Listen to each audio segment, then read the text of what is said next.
The man in front of them holding a knife, covered in blood, with a t-shirt that says, "It was me. I killed him," and they're like, "I don't know, I'm not seeing it." Boris Johnson's all over the place. I mean, take the new COVID rules. On the one hand, he's saying this: we will reintroduce the guidance to work from home. Then, seconds later, he's saying this: we think that it's okay, currently on what we can see, to keep going with Christmas parties. So, apparently, this is a COVID hotspot. But this is absolutely fine. If Boris is suggesting that alcohol makes people in this country more responsible, I refer you to this headline: "Drug for Invisible Man." And in case you're not convinced, never forget that a 25-year-old man in relatively high spirits on a night out in Barnstable, Devon, tried to make love to an ambulance. So, will people follow the new rules? Yes, they will. In possibly the most British way ever. Over 1 million people are going to a Christmas rave at 10 Downing Street this Christmas Eve. Let's all wake up, Boris! Let's all wake up, Boris! So I cannot wait for the moment the police try and arrest him. This isn't a rave, officer. This is a business meeting.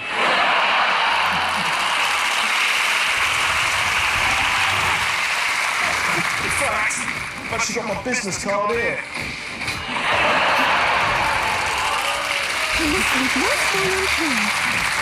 And let's all ignore that my dancing for a rave was that. I've never been to a rave, but I imagine... Well, that is it, right? Good rave today, We've got a bar in this rave, or what?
When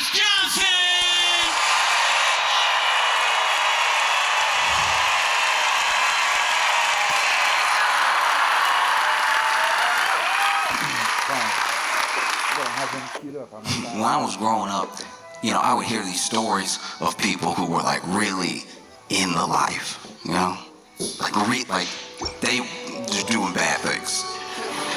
They was like, this is bad. Probably gonna go to jail. And I heard this story one time. This dude, everybody got locked up, but there was this trap house. In case you're not aware, trap houses where illicit materials are sold. Sometimes you might say trap house, or there might be someone who's like, so booby traps? Like, is it the trap door situation? Like when you walk in, watch out for the wire, you're gonna fall down to the basement? No, I mean drugs. I mean, the buying and selling of drugs. And so this trap house was known for being pretty busy. It had become so busy that they bought some property, several blocks away, and opened up another trap house. Business was booming. Things are going very well. Whenever you are selling so many drugs that you have to buy property, we are entering documentary territory. Most trap houses are really just dudes playing video games until somebody knocks on the door. Like, it's not a busy day, and you gotta stay at trap house the whole time because you don't know when someone might get the itch. And so they opened up another trap house, but this location was not as poppin' for some reason. They must have opened it in a bad neighborhood.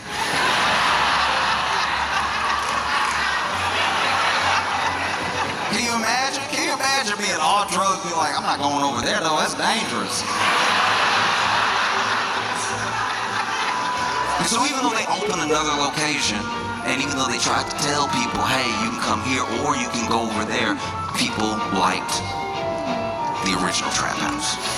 It stayed just as busy as ever, with some business going on at the second location, but mostly it was here, right? And okay, let's just call him Jerry, all right? And Jerry ran both trap houses. And he did a pretty decent job, kept his books, kept his finances, really, like he knew his inventory, he could have made a great store manager at any grocery store. There was this dude named Twan, and Twan found out about these very popular trap houses. Well, one popular, one not so popular, right?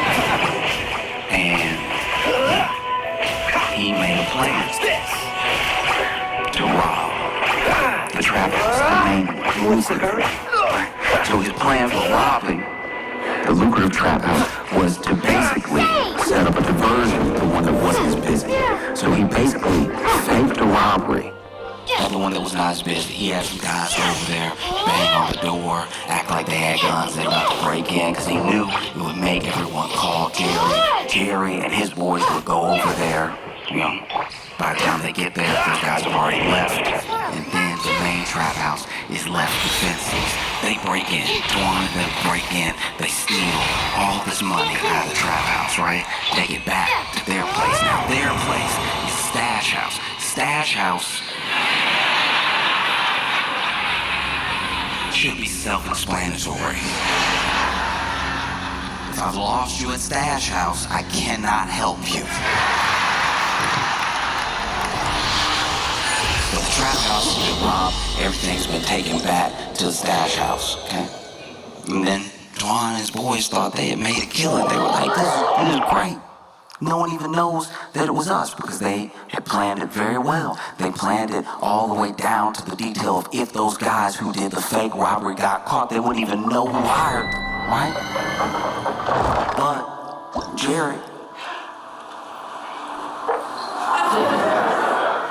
Jerry's no fool. Jerry started asking around, and he could kind of tell that some of these guys were lying, some of these guys weren't lying.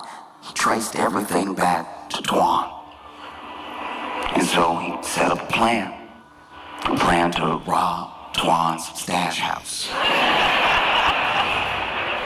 To go in there and not just get his stuff back, but take the rest of whatever was in there. And his plan wasn't as meticulous. He just sort of ran up in there with a lot of men and guns. Now what he did do is he waited. He learned the routine. He learned who would be there when. It took months. And then finally, he was like, we're gonna do it on Tuesday. They never paying attention on Tuesday.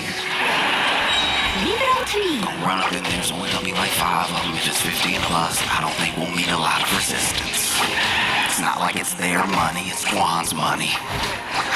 And so that's what they did. They broke up in there, went ahead, zip tied everybody. And took everything, which took several trips. The people at the stash house did have to watch themselves be robbed for quite a while. Oh man, you over here. You're not gonna get away with this. You think they left, they come back in the door. Left all this right here. And so then one of them, being new to the lifestyle, being a new, some would say prospect gang member, was so appalled at the theft that when he freed himself, lacking all presence of mind, called the police.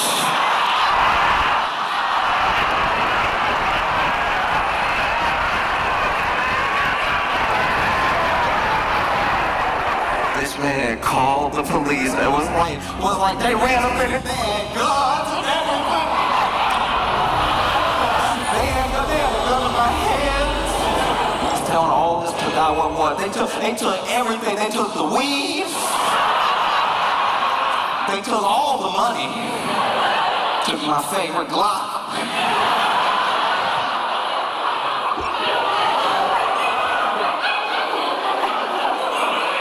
And, some people were duct taped and everything, duct taped over the mouth, zip tied behind everything. So when, as soon as he called 911, he started freeing everybody else. And as soon as he ripped that tape off, they're like, "What is wrong with you? We gotta get out of here now." And so then they all left. They all ran up out of there because the police, catching wind that there was a robbery of the stash house, made themselves available immediately. I think, look, they got out in time not to get caught. They got out in time. She's raiding the stash house from a few doors down. And that's the thing, is like, people say, crime doesn't pay, or criminals are dumb, or whatever, but there are some very smart people who, for whatever reason, enter a certain lifestyle, choose to stay there, or maybe it's all that they know. And if criminals were so dumb, they wouldn't be fascinated. We are fascinated by career criminals. We're fascinated by people who do things that aren't just illegal. They have the gall to try to pull something off that has so many different entry points to danger.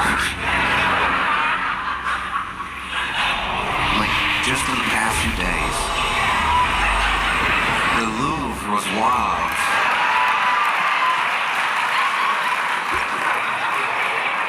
And I have not been able to settle. This is amazing. Okay, so if you're not familiar with the Louvre or the Louvre or whatever, it's one of the most visited museums in the world, and people go there and then they act like they've been changed by art.